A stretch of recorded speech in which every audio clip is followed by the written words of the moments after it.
Can you see it? Yeah, please go.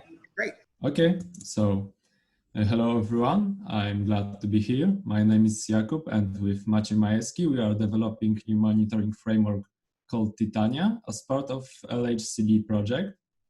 And today we will discuss slide topic, which is how to structure detector monitoring. So why is it so important to make any structuration of our monitoring application? I think simply because we value our time, and the better and the more readable our application is, the simple development become. Also, we can get rid of bugs and spending a lot of hours figuring how to solve our code problems. We should just focus on what's important. And this framework was made within the Velo detector group. So I would like to say a few words about this detector. The Velo detector is located at the tip of LHCb spectrometer.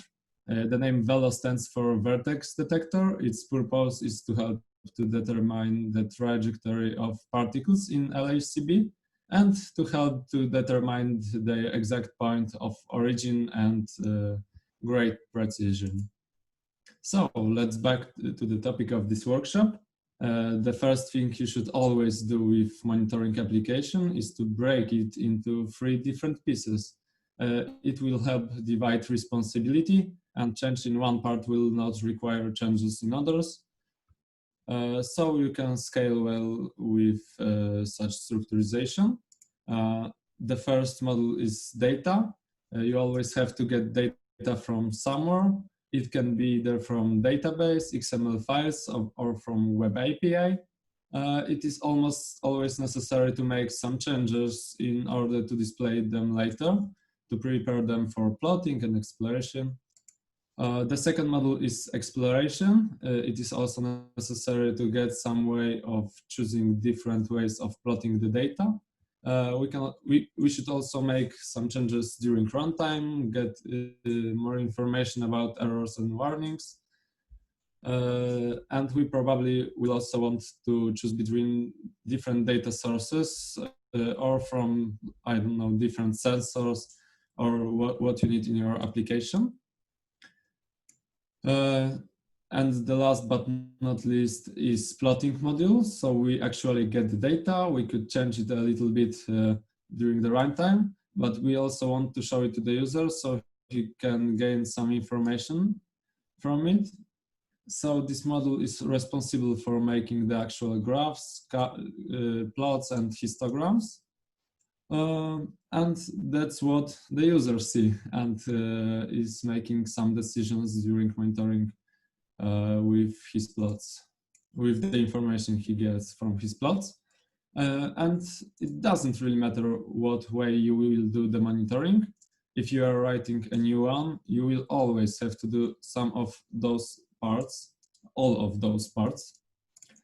And after we divide it into 3 different pieces, we can make it even more structurized. We can divide it into the independent parts, which not depend on the graphical interface and which depends on the graphical interface. We cannot do it with the data. We can divide exploration and plotting, as you can see in the picture. And if we write it this way, it will be easy to separately get web and desktop GUI, so the user can switch between those 2 and choose which he wants to use. Everyone gets his preferences. So what I mean by code being well structured is that you don't need to write additional lines inside old code to add new code. And this code should be also reusable, so we don't have to write additional lines inside the code to use it for something new. And we should also write the readable code, so anybody can tell what is code doing by the first look and not spending a whole day to just figure out how it's all working. So motivation to write this framework was to have more advanced plotting capabilities because web interfaces have some limitations. We also needed more specific stuff for special analysis. And to be clear, it does not contain any root histograms, reading related stuff. It does not contain any monitoring algorithm. It contains exemplary structure, some basic class, function, plots, and just basic data sources, but it's just a skeleton, and all you have to write on your own. So as I said, this is just an example how you can use the underlying framework, but the most important piece of information will be after the demo. So let me run the mock of the application. I hope it will not fail because okay. So as you can see, we can switch between the tabs. And we got the control panel, which is responsible for all the exploration and getting some notification from application. And we also got the plotting area. The data module is, of course, under the application. We will not see that. We can see it by the plotting. We can use the all tools that Matplotlib provides. So as I said, we can switch between the sub-tabs and between the main tabs. In this framework, we can also define more advanced functions, like clicking on the piece of plot, and it will switch to the tab with single sensor. And you can even zoom in, click on the 1 pixel, and change its value.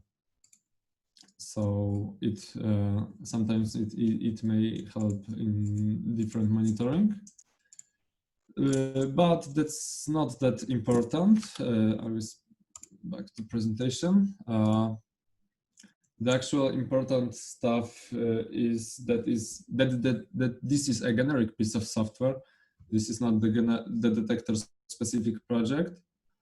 And now we will take a look inside the project. We need to keep in mind that some things, especially names of classes, are not final and may subject to change. So we have main 3 components, as I said before in theory, but we have this in application. So the data is what we see. The exploration is the ability to choose between types of plot, changing the thing we want to see, etc. And the plotting is actual graphs, just to remind you what I said before. And we got we divided our application into our framework into the core, where all generic stuff occurs, and the monitoring implementation, where the specific monitoring goes. So you will have to get your folder, and core is divided into 4 components. At the top we got Qt GUI. It glue up together these 3 main pieces, which every monitoring detector, which every monitoring application needs to contain. So we got the data, the exploration, which is called panels in our framework, and the plotting, which is in plots folder. So I think it's a good time for a demo. Because we start our work with this framework, we can install Titania using just pip install Titania, and it should install our framework. And to create the skeleton of our application, which will be containing base folder structure and some necessary files, we have to just call python-m-titania, and then we can give it a name or something like that, some stuff like that. So we will get the view like that. I call my module presentation just for the presentation purposes, and we will get the 4 folders. The first one is data, panels, plots, and views. which are views are gluing up together our codes. The important thing is also a config file, which contains our views, and a main, which is just a Stack Overflow copy and paste code. So the only change we need to do is to pass our main window, which will contain tab config. Height and width is not necessary. Only the tab config is necessary, where we pass our actual config. And if I run this, I hope this will work. And we get the empty application. Now we can override different pieces of our framework. So let's start with the data. We need to remember two things: to inherit from Titania data interface and to override fetch method, where we just return a random array, the array of random numbers which are divided by 2 for some reason. And that's how we create the data source. Next, we got the panels, but for the presentation purposes, I will not show the code, because that's a lot of boilerplate, and everyone gets their own exploration needs. So it's not that it's not necessary to write it in the presentation. So let's switch to defining our new plots. So let's suppose someone wants to line plot with the plus, the plus symbol instead of the star symbol I think we got in the core application. So someone imagine that he wants to have a plus in his line plot. So he needs to do some things. The first one is define the class. It have to inherit from nav toolbar plot or simple plot or something what he can find in documentation. It will help us to glue up together it later. So next thing he needs to do is to call the parent class and then override the actual plotting method, and he's ready to go. The next thing we have to do is create some views which user can see. So we define class. If it is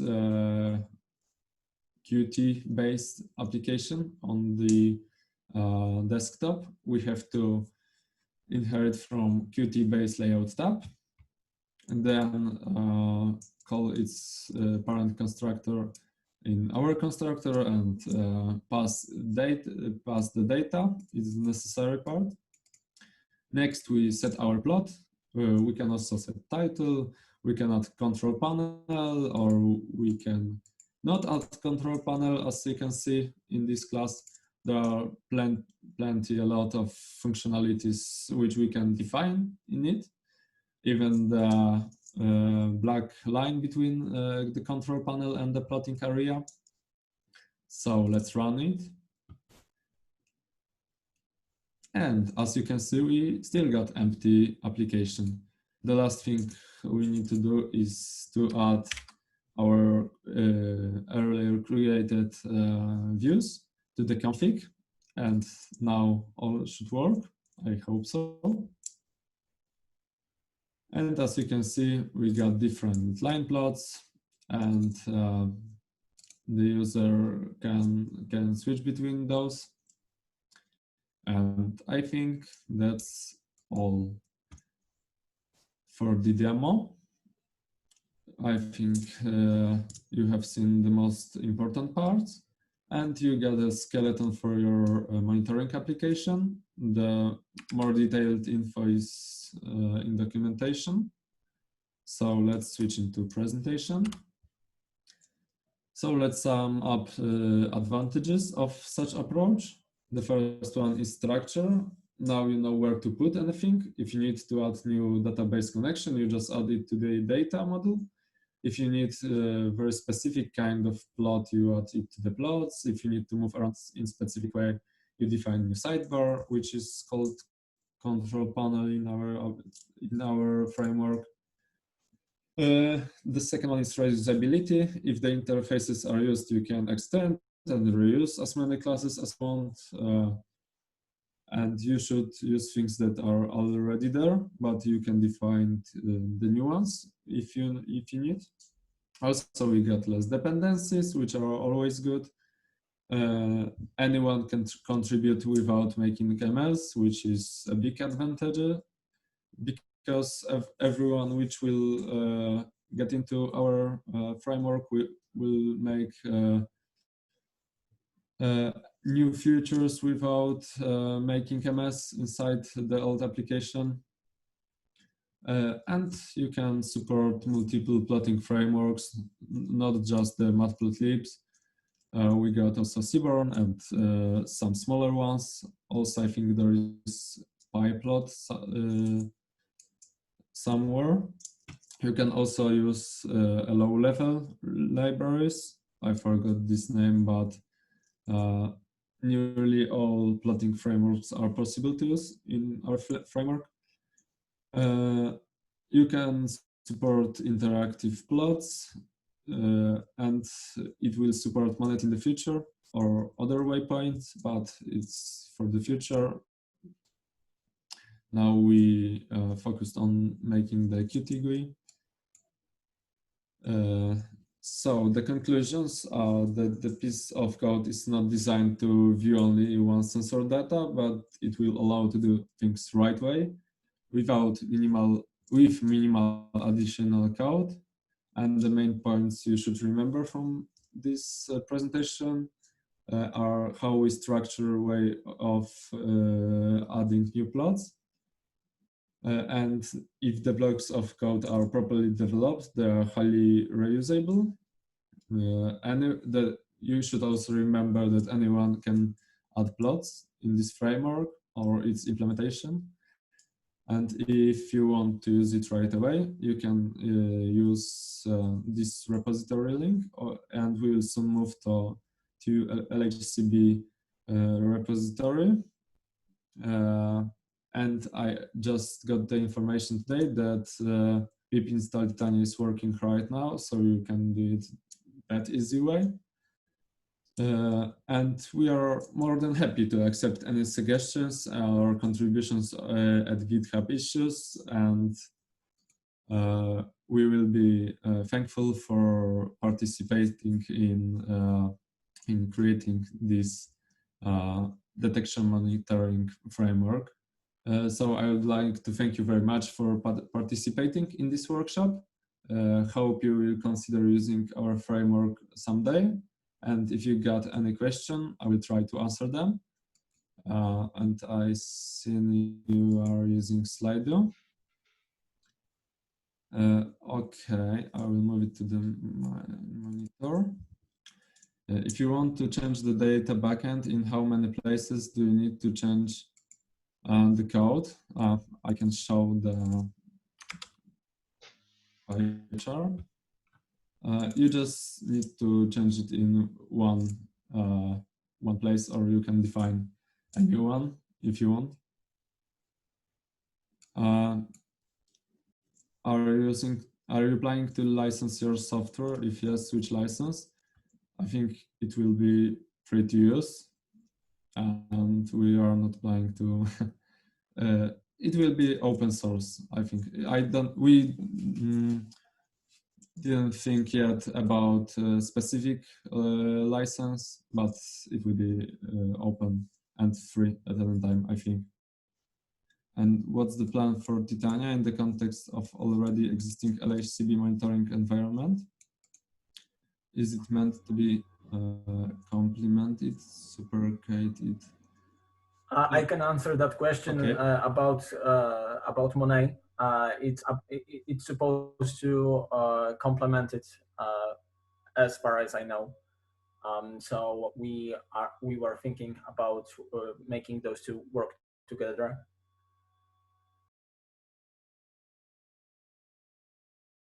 Okay, so I think that's all. It's a discussion. Okay, you got the question? Any other questions or comments? Okay, I thought you got the question. No. Okay. No, I was just wondering. I assume.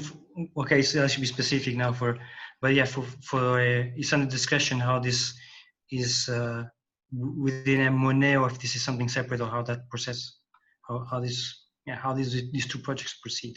But maybe less of interest for the whole, well, for the whole set of participants, since I should be to be specific. I don't think there are any other questions. Yeah, no. So if there's nothing else from anybody, let me thank all the speakers for the session. Thank you very much, everybody. This has been very good, and also been very experimental in several ways for us. And we believe, at least from our side, that's been relatively smooth.